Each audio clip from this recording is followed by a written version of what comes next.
And at the top of this hour, we're getting some breaking news. This is regarding the much anticipated Delhi Assembly elections. The BJP has now released its first list of candidates.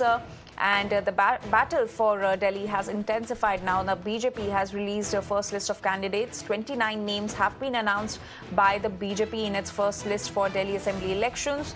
And ex-Aam Aadmi Party leader Kailash Gehlot has also been fielded. He has been fielded from Bijwasan.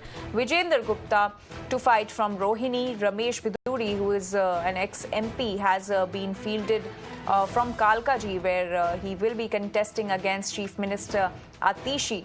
Parvesh Singh Verma will be contesting against former Delhi Chief Minister and Aam Aadmi Party convener Arvind Kejriwal.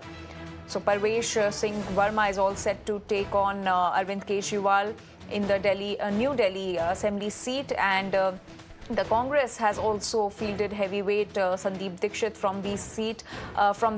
If you talk about the Kalkaji seat, from where Atishi is contesting. हम पूरे दिल्ली के बच्चों को देंगे, नई दिल्ली के बच्चों को देंगे, और जब तक वो नौकरी, सरकारी नौकरी नहीं मिलती है, मैंने बहुत ही जल्दी कैंप लगा रहा हूँ। यहाँ के सैकड़ों बच्चों को एक ही दिन में नौकरी के लेटर दूंगा।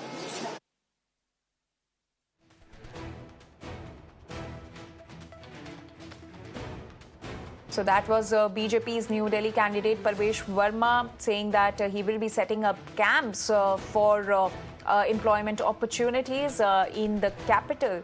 And Parvesh Verma is all set to take on Arvind Kejriwal, who is the former Delhi Chief Minister and Aam Aadmi Party convener, on the New Delhi seat. And let's listen in to what Parvesh Verma said. मैं मेरी party के शीर्ष नेतृत्व का बहुत-बहुत आभार व्यक्त करता हूं कि उन्होंने मेरे ऊपर में विश्वास जताया, और मैं आशा करता हूं कि जो पार्टी ने मेरे ऊपर में विश्वास किया है, मैं यहां से नई दिल्ली के जो हमारे वोटर्स हैं उनकी उम्मीदों पर खरा उतरूंगा। बहुत सारे काम हैं। सबसे बड़ा काम है कि दिल्ली को आपदाओं से बचाना है।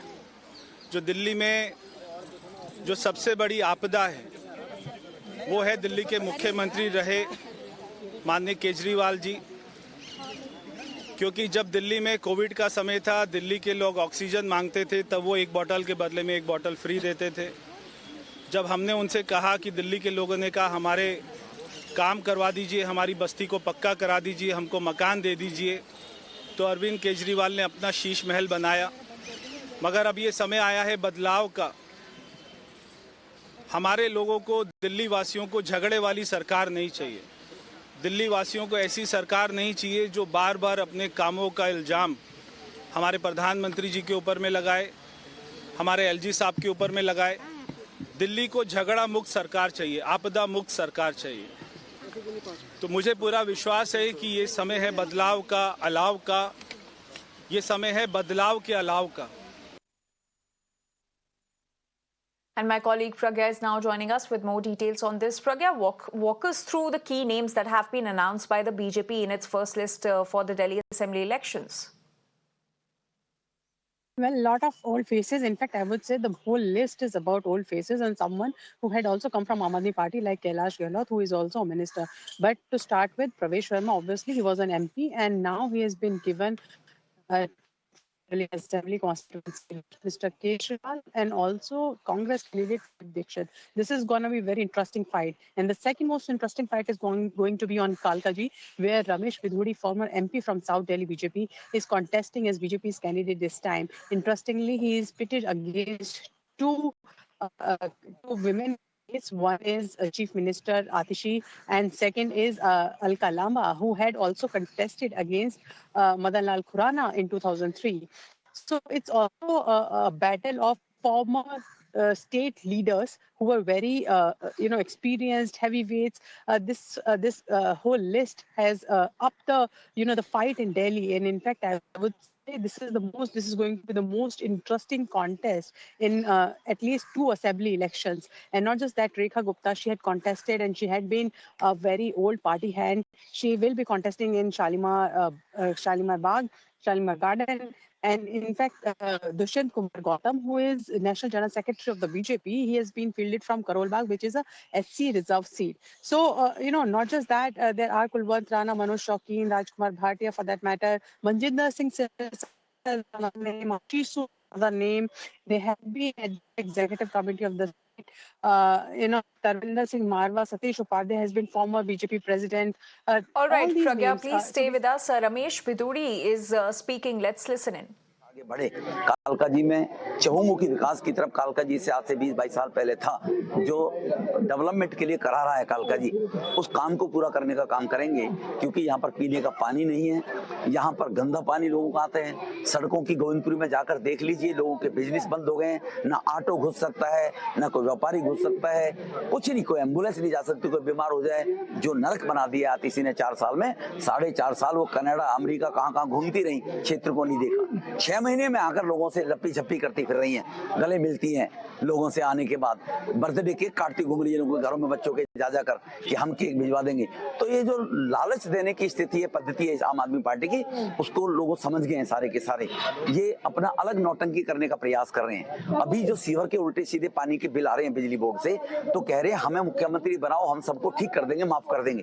अरे आपने तो कहा ही था पानी माफ बिजली आप, तो बिल क्यों आ गए? आप ही तो चेयरमैन है मार लेना जी, आपके चेयरमैन रहते बिल कैसे गलत आ गई जल बोर्ड के, और जल बोर्ड आपके अंडर आता है, तो बिल किसने बनाए? जब आप बिलों को ठीक नहीं करा सकते तो मोदी साहब तो 5 साल आने वाले भी प्रधानमंत्री रहेंगे। अगर आप ये बहाना मारेंगे मेरे कामों को मोदी जी नहीं करने दे रहे, तो फिर अमित शाह जी गृह मंत्री रहेंगे। तो 5 साल की क्या गारंटी है कि लोग ये प्रताड़ना नहीं सहन करेंगे? इसीलिए लोग आतिशी जी को विदा कर देंगे। सीएम आतिशी से आपका मुकाबला है, क्या चुनौती मानते हैं सर? ये तो क्षेत्र के लोगों ने मुझे बता दिया है, मैं अब 10 की 10 विधानसभा में काम कर रहा हूँ। क्षेत्र के लोगों ने बता दिया, उनकी विदाई तय है आतिशी जी की। और आतिशी जी इस काम को पहले कर रही थी मम्मी डैडी के साथ, अफजल गुरु की टीम में रह के, कि अफजल गुरु की फांसी की याचिका रखा उनके पिताजी ने लगाई है।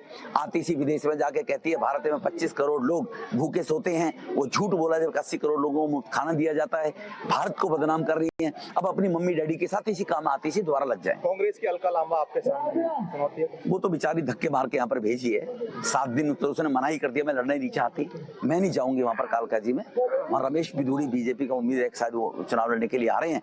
और रमेश बिधूड़ी का ट्रैक रिकॉर्ड है संगम विहार से लेकर डेवलपमेंट, पेरालपुर, तुगलकाबाद से, ओखला से।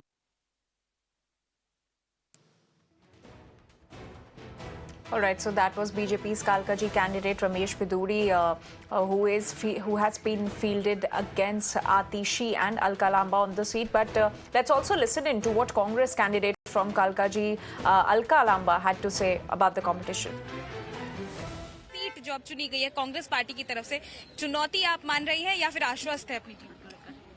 देखिए, ये चुनौती मेरे सामने नहीं है। चुनौती आज सबसे बड़ी खड़ी है तो दिल्ली के सामने खड़ी है, दिल्ली वालों के सामने खड़ी है। हवाएं जहरीली हैं, हजारों लोग एम्स, मेरा घर बिल्कुल मेन रोड के ऊपर है, एम्स में एम्बुलेंस आते जाते हुए अस्थमा के बच्चे बुजुर्गों को दम तोड़ते हुए दिल्ली में हमने देखा। जहरीली हवाएं, 10 साल कम नहीं थे। यमुना का पानी जहरीला, अपराध की राजधानी दिल्ली। हाँ, और लाए क्या आप लोग? भ्रष्टाचार में एक एक करके सब आप जेल जाते रहे, आपके मंत्री छोड़ते रहे। सो बिल्कुल भ्रष्टाचार मेरे लिए और दिल्ली का विकास सबसे बड़ा मुद्दा रहेगा। आतिशी एक महिला मुख्यमंत्री के तौर पर आज आपसे पूछा जाएगा, आप चुप क्यों रही?